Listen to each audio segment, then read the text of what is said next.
It's the moment every prepper dreads. Not the crisis itself, but the moment you realize your plan is already failing. You reach for a can and it's rusted. Open a bag and the air smells wrong. Food that was supposed to protect you has started to betray you, quietly, from the inside out. And it didn't happen overnight. It happened because time, heat, and neglect don't care how prepared you think you are. They keep working even when the world stops. The truth is, most food stockpiles don't collapse during the disaster. They collapse long before it starts. In a previous analysis, we explored how to build an effective food reserve, how to plan, structure, and protect the supplies that could keep you alive when systems fail. But building a stockpile is only half the equation. Because the truth is, most people don't lose their food during the crisis. They lose it long before it ever begins. The real threat isn't what happens outside your home, it's what happens inside it. Heat, moisture, oxygen, and time quietly working together to turn preparation into waste. And that's where most preppers go blind. They confuse accumulation with security. They believe that stacking cans equals safety.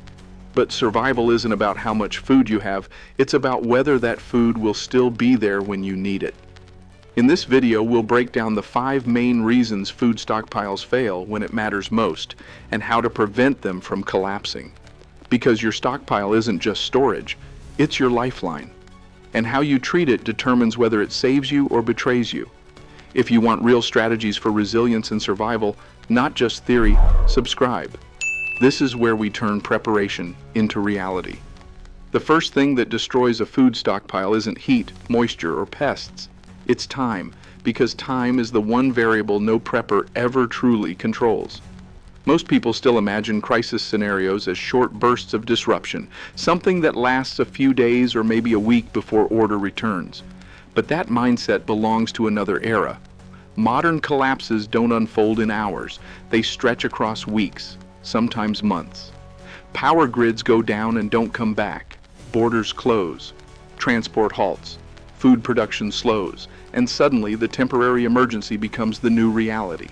And while you're waiting for stability to return, your supplies are quietly decaying. Every sealed bag, every can, every vacuum-packed ration begins its countdown the moment you store it. Oxygen seeps in microscopically, fats oxidize, vitamins degrade, and the invisible chemistry of time starts dismantling your security from the inside. Even under ideal conditions, constant temperature, no sunlight, stable humidity, the process doesn't stop. It only slows down. That's why expiration dates aren't just bureaucratic labels. They're a reflection of that slow, unstoppable decay. And the cruel truth is that most preppers don't lose their stockpile because of a lack of food. They lose it because they stop paying attention. The real enemy isn't spoilage, it's complacency. Once your shelves are full, the human brain wants closure. It wants to believe the job is done. That's why rotation systems are neglected, logs go unwritten, and months pass without a single inspection. People assume the stockpile will wait for them. But it doesn't. Temperature fluctuations during summer, condensation during winter, and even micro vibrations from nearby appliances all speed up deterioration. The result is a slow motion collapse that stays invisible until you need it most. And when that day comes, when the grid is down, the stores are empty, and you finally open the cabinet, you'll discover what time has been doing while you weren't looking. Powdered food turned rancid, cans corroded from the inside, nutrients lost, calories still present but useless, because the food no longer sustains you the way it should. The illusion of abundance disappears, replaced by the reality of entropy. Understanding time as an active threat, not a background factor, changes how you prepare. It means tracking not only what you store, but when and under what conditions. It means integrating rotation into your daily routine, treating inspection as maintenance, not paranoia. It means accepting that a stockpile isn't a monument, it's a living system that demands interaction. Because time doesn't care about your planning, your budget, or your effort. It just keeps moving. And in survival, those who ignore that truth don't run out of food, they run out of time. When you start seeing time as a living enemy, another truth emerges, just as dangerous but harder to spot: the illusion of energy security. Because what most people call independence is actually dependence wearing camouflage. Refrigerators, freezers, vacuum sealers, even the humidity controls in your basement, they all rely on the same fragile umbilical cord, the grid. The entire modern idea of food preservation is built on the assumption that electricity will always be there. But when that assumption breaks, your most advanced systems become liabilities. A freezer full of meat is not a safety net. It's a countdown. Every minute after the power fails, you're losing the race against temperature. A generator can buy time, but only if you can feed it, and fuel is both finite and loud. The deeper truth is that every watt you depend on ties your survival to an infrastructure you don't control. That's why real resilience begins where electricity ends. Preserving food without power isn't primitive, it's mastery. Dehydration, salting, fermentation, and canning aren't just old-world techniques. They're independence tools that turn vulnerability into strategy.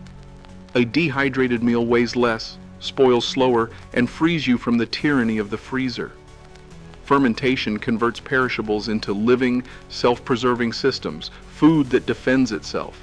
Passive insulation, like clay coolers or buried storage, exploits physics instead of electricity.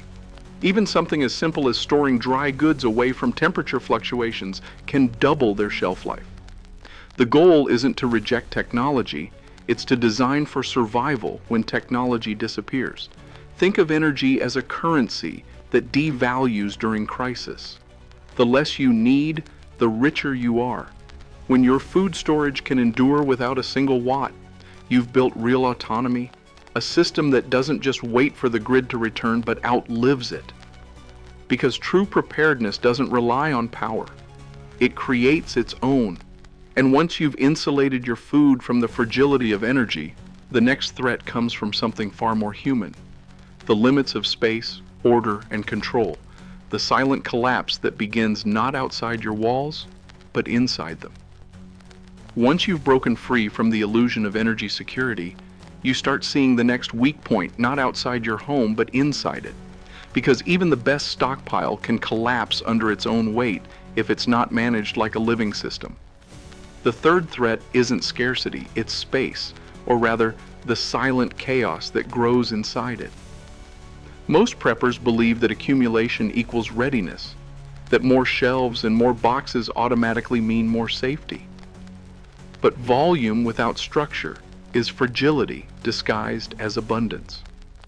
When crisis hits and stress rises, the space that once felt prepared becomes a maze of confusion. You can't find what you need, you forget what you've already used, and you lose track of time, the same time you've been fighting since the start.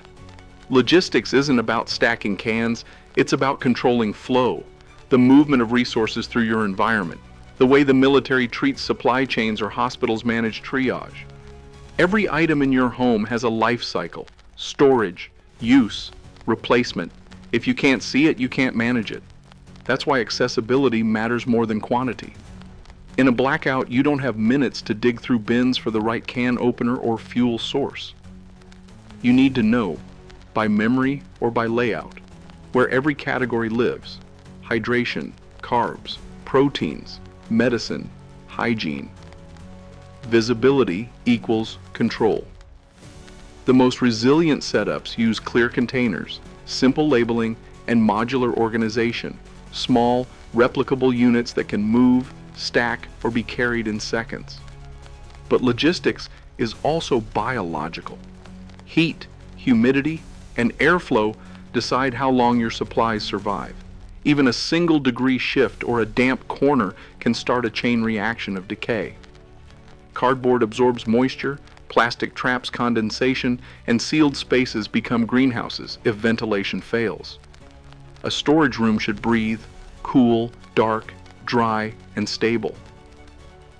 Tools like desiccant packs or passive vents are small defenses against entropy. Still, the greatest enemy of logistics isn't physics, it's the human mind under pressure. In real emergencies, fatigue and fear degrade order faster than humidity ever could. People forget to rotate, double ration out of stress, or misplace critical tools in the rush. That's why structure must exist before the panic begins. Labels, logs, and color codes aren't bureaucracy. They're preemptive discipline, a way to preserve clarity when your brain stops cooperating. Think of your home as a miniature supply base. Every shelf is an asset, every system a line of defense. The less you have to think during a crisis, the more likely you are to act correctly when it matters. Because survival isn't about the food you've stored, it's about the order you can sustain. And once your internal logistics start breaking down, it doesn't take an external threat to destroy your readiness. The collapse begins inside the very walls you thought would protect you.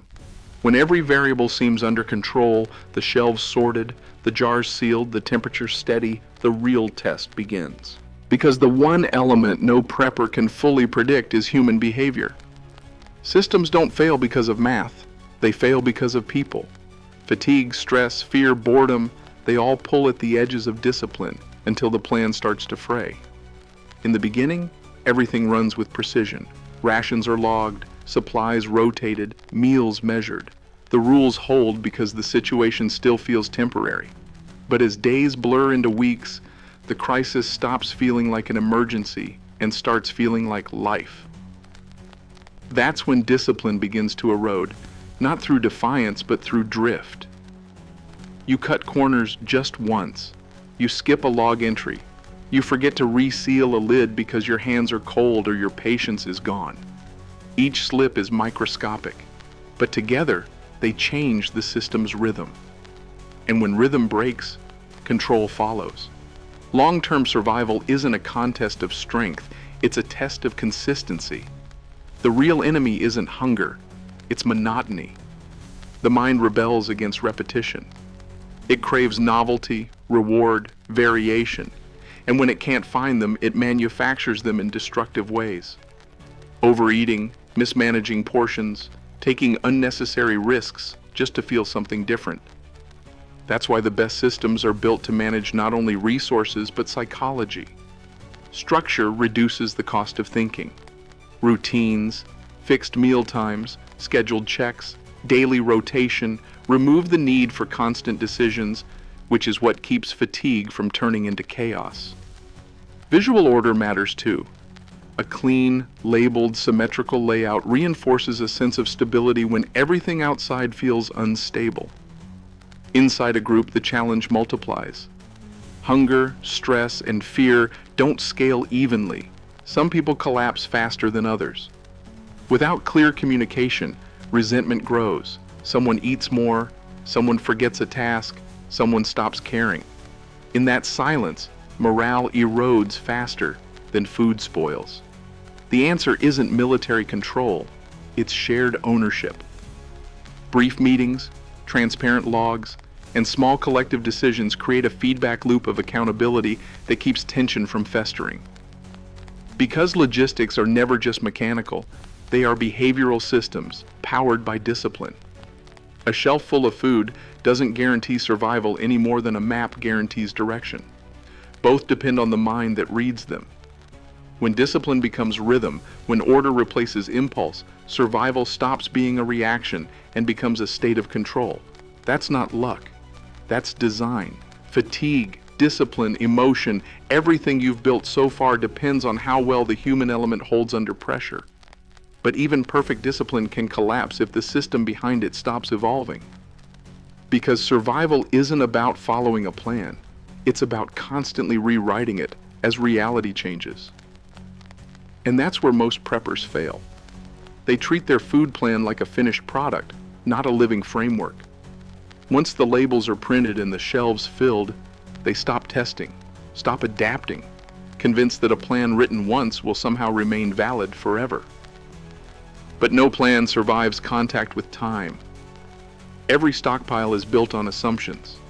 How long a crisis will last, how many mouths will need to be fed, how much fuel or power will still be available. Each of those factors shifts under pressure. A single unexpected guest can double consumption. A change in temperature can cut shelf life in half.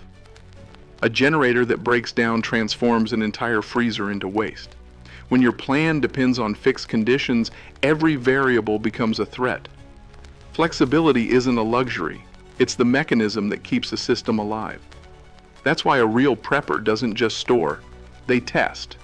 They open, cook, replace, and record.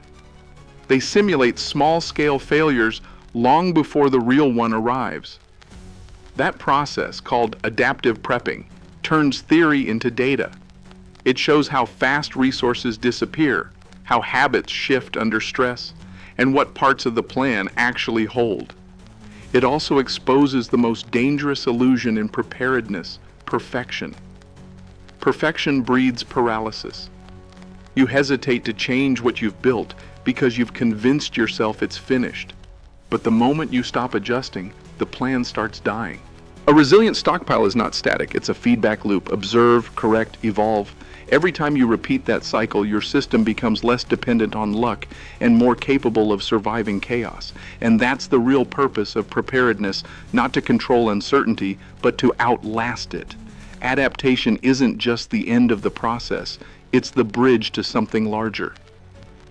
Because when your plan stops being static, what you've built stops being a stockpile and becomes something else entirely, a system. And that shift changes everything. A stockpile waits for a crisis. A system lives through one. It breathes, adjusts, repairs itself as conditions evolve. That's why the collapse of most food reserves doesn't happen overnight. It's not a sudden loss. It's a slow decay that starts long before the first emergency. It begins the moment you stop maintaining, stop updating, stop observing. Rot and waste are only symptoms of a deeper problem: stagnation. Real preparedness isn't about having the most resources, it's about keeping those resources functional when the environment turns hostile. Every jar, every can, every stored meal is part of a chain, and the strength of that chain depends on how often you test its weakest link. Over time, you start to see the real shape of resilience, not abundance, but continuity. Not perfection, but endurance. Because in the end, survival is never about what you own. It's about what keeps working when everything else stops. The difference between a pile of food and a sustainable system is the same difference between surviving and lasting. One ends when the shelves empty. The other endures as long as you do. So before you add another bag of rice or case of cans, ask yourself a harder question. Can your system keep itself alive without you watching it every day? Because if the answer is no, then you're not building security, you're building dependency. And when the next blackout or crisis hits, that difference decides whether your preparation protects you or fails you. What about you? What's the weakest point in your current setup? The one you know could break if the grid went down tomorrow? Share it in the comments below. Your insight might help someone else fix theirs before it's too late.